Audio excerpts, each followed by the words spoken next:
sobre esse tema, Mônica, que é importante a igreja conhecer, né?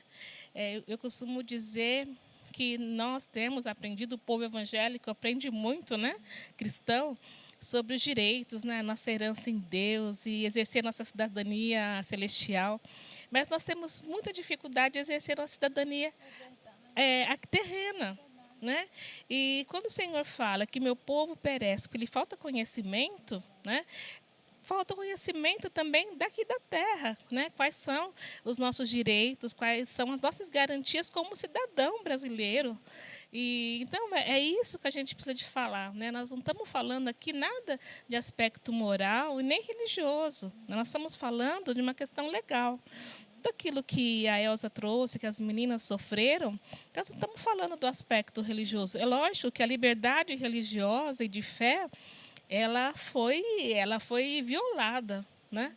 Mas nós não vamos lá falar porque eu sou cristã, porque eu frequento a igreja. Não, é porque eu sou uma cidadã brasileira e meu país me dá o direito à liberdade religiosa e de fé, né? Os meus filhos, eles têm direito a viver, né, numa pluralidade de ideias e ser respeitado naquilo que ele acredita.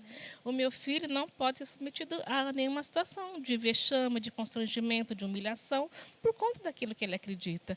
Então, quando a gente assume a nossa postura, que nós somos cidadãos e nós temos leis que nos protegem, aí as coisas vão começar a mudar. É isso, Glaucia. A gente trouxe vocês aqui, né? Obrigado mesmo, Elaine, por aceitar o convite. Imagina, eu que agradeço, é uma honra para mim estar aqui com vocês. Dado o seu precioso tempo aí. Glaucia e Elaine, tem acontecido muito isso.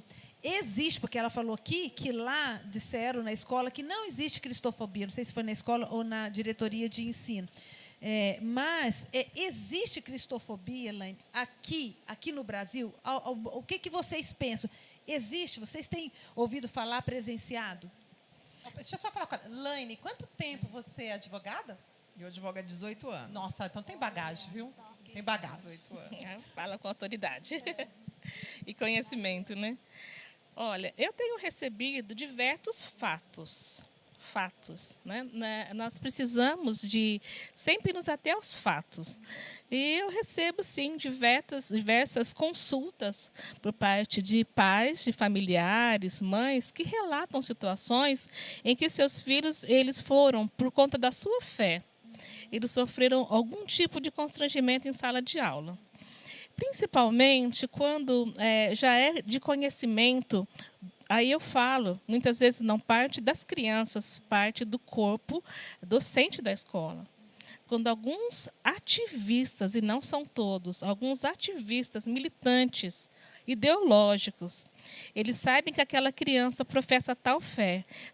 Porque quando você tem uma fé, né, por trás estão os valores daquilo que todo mundo sabe, o que você acredita, o que você gosta, o que te dá prazer assistir, o que você refuta, o que você não vai atrás. Então, quando ele já sabe da fé, então começa muitas vezes a expor essa criança em situações que são justamente vexatórias. Né? Expõe essa criança numa situação, muitas vezes, de disposição que a lei protege. Porque o Estatuto da Criança e do Adolescente fala que a criança ela tem uma fragilidade. Ela é um ser em desenvolvimento, numa condição peculiar de desenvolvimento.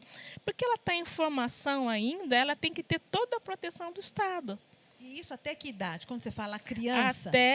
Criança e adolescente. Criança até 12 anos e adolescente até 18 anos. Então, Glaucia, me fala uma coisa. Se os filhos chegam na escola, né, tá falando de família, alguma coisa, e fala, não, mas assim, meu pai falou, né, que a família é papai, mamãe, é o homem, a mulher, é assim que eu creio, é assim que a Bíblia diz. Ele pode falar isso, é a fé dele. Respeitando o outro, mas ele pode colocar esse posicionamento de fé, caso ele seja questionado. Né? Não, eu creio que a família é pai, mãe, porque é isso que a Bíblia diz. Não, eu creio que a prática da homossexualidade seja pecado, da prostituição seja pecado, a mentira seja pecado. Ele pode expor aquilo que são seus valores morais. nós temos a liberdade, isso está na nossa Constituição latino-americana de direitos humanos. Nós temos uma declaração que o Brasil assinou junto com vários países da América Latina e na América do Norte, e nós devemos seguir essas determinações. E dentro delas está a questão moral de cada família. Cada criança ela pode receber a educação religiosa e moral, de acordo com a fé dos seus pais. Artigo 13º dessa Declaração Latino-Americana de Direitos Humanos. Porém, o que ela não deve fazer? Ela não deve emitir um júri de valor contra o outro. Aí vem a questão da fobia, que é a aversão. Olha isso, gente, para vocês orientarem seus filhos. E os seus filhos podem se posicionar com relação à fé e aos seus valores morais, independente do que o mundo prega, do que o mundo crê, do que o professor, os colegas. Ele só não pode desrespeitar ou ir contra o valor do outro. É isso? E se colocar como algo que desperte, que coloque, que ele tenha aversão àquele comportamento, àquela pessoa por conta do seu comportamento, vamos dizer. Isso, sim, é você estimular o ódio, você estimular a discriminação.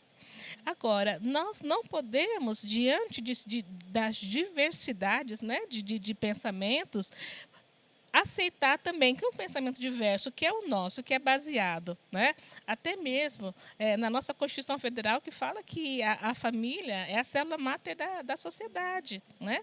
E na nossa Constituição fala que família é a união de um homem e de uma mulher. Então, nós estamos nos baseando na nossa Constituição Federal. Agora, outros arranjos familiares que estão acontecendo, e aí nós não podemos fechar os nossos olhos, falando, não existe família, uma família que é composta de 2 homens, 2 mulheres e 2 filhos? Sim, existe. Mas a criança pode estar, na minha concepção, naquilo que eu aprendi como família, a minha família é assim que eu aprendi. Né? Mas se ele não tem nenhuma fala, né, nenhum comportamento preconceituoso, né, discriminatório, não há por que desqualificar como algum tipo de discriminação. Muito pelo contrário. Né? Talvez o começo seja por onde a Elaine falou, ensinar os filhos a respeitar qualquer pessoa. Esse é o Evangelho de Jesus, a escolha das pessoas, o posicionamento de cada um. Né? Deus sempre respeitou, né?